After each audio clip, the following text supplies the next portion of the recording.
Hello there, and welcome to a special edition of the In the Ring show with your host, Devious Damien, and my broadcast partner, Devastating Deb. And what we're talking about in this video is, can WrestleMania 28 live up to the hype? So, let's talk about what matches we've got thus far. We got the big main event, The Rock and Cena, Triple H and Taker with HBK as the special guest referee. We got Sheamus and Daniel Bryan for the World Heavyweight Championship. We've got Punk and Jericho for the WWE title. And we've got Cody Rhodes and Big Show for the IC title. And we've got two more matches that it looks like they're going for. It looks like we're going to get some kind of Kane and Randy Orton matchup of some sort. And it looks like we're going to get some kind of thing where the feud of the GMs is going to go on for WrestleMania. In what capacity they're going to do it, I'm not really sure yet. But it seems they're going for, some kind of thing between those two in some kind of match. And it would definitely be better if it was set up as a tag team. Maybe mixed gender. Actually, I think what they need to do, and I even think this would make sense from a storyline standpoint, have it be Santino and Long against Otunga and Laurinaitis. But for some reason they brought Oksana and Vicky into it this last week. Actually, yeah, or you could, you said a mixed gender, so maybe like a mixed gender 6-person tag match, or... They had to bring them in for a reason, but then again it is WWE, so... Or you could even make it like a mixed gender, almost Survivor Series kind of match, where, you got Laurinaitis, Otunga, Vicky, and Dolphin's Swagger, and then you get Oksana, Long, Santino, and two other guys from SmackDown. Yeah, but who would be the other two? It's just something that they could kind of just make, even if it's like an 11th hour kind of build. Just something they do at the last minute. Yeah. And they could do it that way. Yeah. Will they? Probably not. I'm just saying that will be one logical... They've been focusing on that whole feud quite a bit. Yeah. Another thing, I know we probably won't get it, but I'd like to see Karma and Beth Phoenix at Mania for the Divas Championship. Will we get it? It's not looking like we're going to. Unless it's something like, they kind of throw out there, like a last-minute build, like Beth Phoenix is cutting a promo and then all of a sudden Karma comes out, boom, Was that one of the matches that I was told about? It might have been. I'm getting deja vu all of a sudden. That match has kind of been talked about for a while. Now, I do have one concern about this year's WrestleMania, and that is when you got Taker, Triple H, HBK as special guest referee, and you got that going on in Hell in a Cell, the two guys who are known for Hell in a Cell matches. But can they live up to the hype from last year's match? I think they can, and furthermore, I honestly think that the WWE might just say, you know what, fuck it, we're going balls out this year, and you might actually see something you haven't seen in WWE for Blood. Yeah, I actually think WWE might say, you know what, fuck it, we don't care if we get fined, we'll pay the fine, fuck it, let's go balls out with this thing, and I think we might just see that this year. I think HBK is probably going to add to the match. Some people are saying he's just going to hinder it and hurt it. And see, my only way he'd hurt it is if he gets involved too much. But then again, it's Hell in a Cell.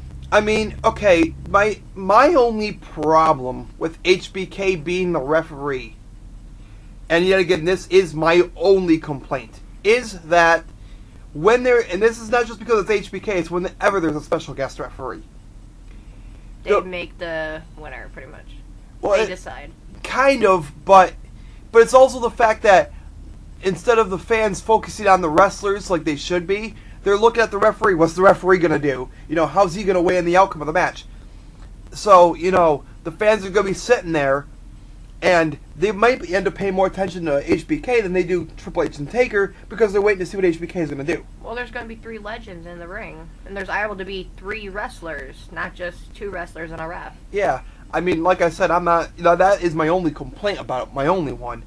But it makes you curious as to, is HBK going to hurt or help Triple H? Yeah. It kind of adds to the storyline. And this thing, and my other concern about this match is I think it has a great possibility to overshadow the main event. Like, I think it could actually outdo The Rock and Cena. Which match are they going to have as the very last match of the night? You know it's going to be The Rock and Cena. Because, I mean, if you think about this... But, skills-wise, it should be the Hell in the Cell match. It should be, but... Just like last year, they were the last match, weren't they? I can't remember. No, it was Miz and Cena. Which, my complaint about, and the thing about that match was... I forgot that match. You could tell that the Cena and Miz match, it wasn't even about the WWE Championship. It was about building towards next year's WrestleMania for The Rock and Cena. You could tell that's all they were really doing for it. And speaking of The Rock and Cena, another YouTuber, Mr. Parkin, who's a member of the British Fist, speculated that the WWE is holding The Rock back. They're not letting The Rock be 100% The Rock, and it's simply because, they want to get John Cena over. And I actually kind of understand that viewpoint, because if you let The Rock be 100% The Rock like he's capable of, you know that he can verbally bury Cena to where, when Cena goes out there, it's like nobody's even going to take Cena seriously. But you've also heard Rock say that he respects Cena and Cena respects him, and they have mutual respect for each other, and I don't know how much of this is just the feud in the ring and how much actually spews out from the ring. Right. I mean, but what I'm talking about is The Rock from the Attitude Era. I mean, like, this guy, like, he went out there and, like, on one of Booker T's few appearances... He wasn't rehearsed or nothing. Yeah, first few appearances in the WWE, he pretty much buried Booker T. Like, it took years for Booker T to get taken seriously after The Rock just went out there and, said, "Who are you?" And, like, it's like all momentum Booker T had from there just went... Well, I know I'll get heat for this, but as I've told you, none of us may like it, but Cena is, to the WWE, what Hulk Hogan and The Rock were to the WWE. Or at least to the writers, to the creative team. Well, that's absolutely true. I'm not disputing that. I'm not, a lot of people who have watched my videos know I'm notorious for my not liking John Cena. And it is because of that wholesome thing that he's going for. And I personally, I don't like it. I liked him back when he was the guy constantly, when he was the heel Cena, cutting raps on everybody, doing that kind of stuff. Which he still does from time to time, but I liked it when he did it all the time. I thought that was entertaining. I like his message, Rise Above Hate, because where they've been doing the whole bullying thing, which it's good that a company this large has put a message out toward that. But you're right, he needs to do a heel turn. And I think that I don't like it, but let's face it, Cena is WWE's guy right now, and from a business standpoint, Cena has to go over here because I don't see The Rock coming back as a full-time wrestler. Maybe I'm wrong. Maybe he will.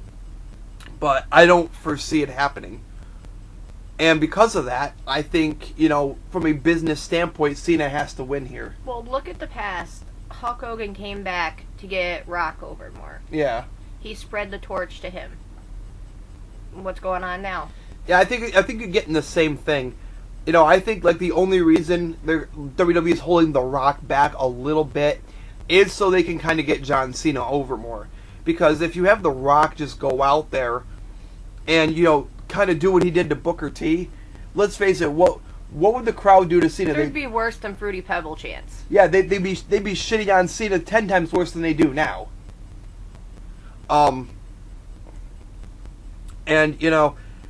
And I actually think Sheamus and Daniel Bryan can actually go out there and have a good match. Now, I hope they don't do this year what they did last year with the World Heavyweight title. And I hope they don't put that out there as the curtain jerk match. Yeah. That, I thought, was kind of horseshit. Punk and Jericho is another one that has the potential to be a show stealer.